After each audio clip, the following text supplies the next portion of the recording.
Hello students कैसे हैं आप।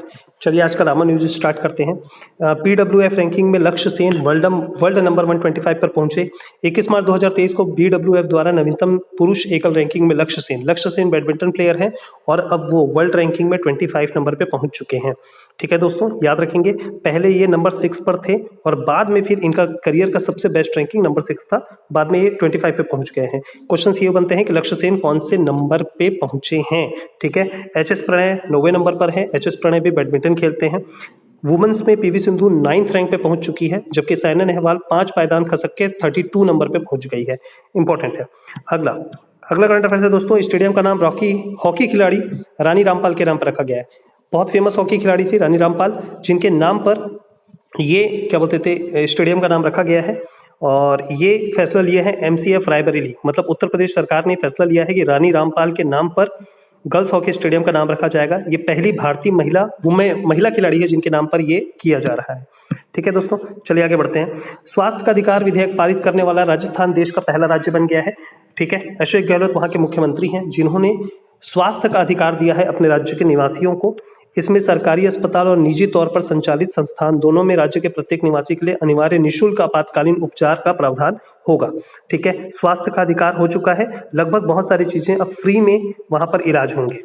अगला अंतर्राष्ट्रीय मुद्रा कोष जो है इंटरनेशनल मॉनेटरी फंड के बारे में हम कुछ बात कर लेते हैं। इसका मुख्यालय वॉशिंगटन डीसी में है। वो 190 देश सदस्य हैं। इसका गठन 1944 में हुआ था और 27 दिसंबर 1945 को ये शुरू हुआ था।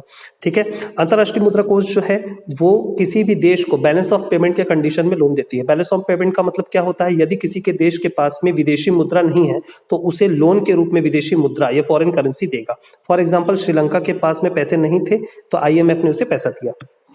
अगला है दोस्तों आपका, IMF ने श्रीलंका को $3 अरब का राहत पैकेज दिया है। $3 अरब रुपए कर्ज दिया है। जानते हैं आप लोग श्रीलंका बर्बाद हो गया था।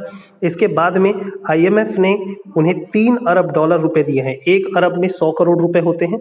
ठीक है, 1 अरब का मतलब होता है 100 करोड़ रुपए, 100 करोड़ रुपए। ठीक है, तो IMF ने उसे लोन दिया है। पुणे में भारत अफ्रीका सैन्य अभ्यास शुरू हुआ। ठीक है, पुणे में इंडिया और अफ्रीका के बीच में क्या अभ्यास शुरू हो गया, सैन्य अभ्यास शुरू हो गया है। अफ्रीका मतलब अफ्रीका में बहुत सारे कंट्रीज आते हैं। भारत और अफ्रीका एक दूसरे से हमेशा सहयोग करते रहते हैं। ये पुणे में इन दोनों के बीच में अभ्यास शुरू हुआ है। इंडियन आर्मी के जो चीफ है मनोज पांडे, ये आपको ध्यान रखना है। इंडियन आर्मी के चीफ कौन है, मनोज पांडे। और इंडियन आर्मी डे मनाया जाता है 15 जनवरी को। ठीक है, याद रखेंगे। अगला है विश्व जल दिवस 22 मार्च को मनाया जाता है। हर साल वर्ल्ड वाटर डे 22 मार्च को मनाया जाता है। इस साल का जो थीम है वो है एक्सेलरेटिंग चेंज। ठीक है, यूएन असेंबली ने 1993 में फैसला लिया था कि हर साल अब विश्व जल दिवस मनाया जा रहा है। तो कब से मनाया जा रहा है, 1993 से। ठीक है दोस्तों, याद रखेंगे, बहुत इंपॉर्टेंट है। अगला स्टारबक्स, जानते हैं महंगी कॉफी वाला। स्टारबक्स के नए CEO के रूप में लक्ष्मण नरसिम्हन ने पदभार ग्रहण कर लिया है। CEO जो होंगे लक्ष्मण नरसिम्हन ही होंगे स्टारबक्स के नए CEO। ठीक है दोस्तों, याद रखेंगे, बहुत इंपॉर्टेंट है।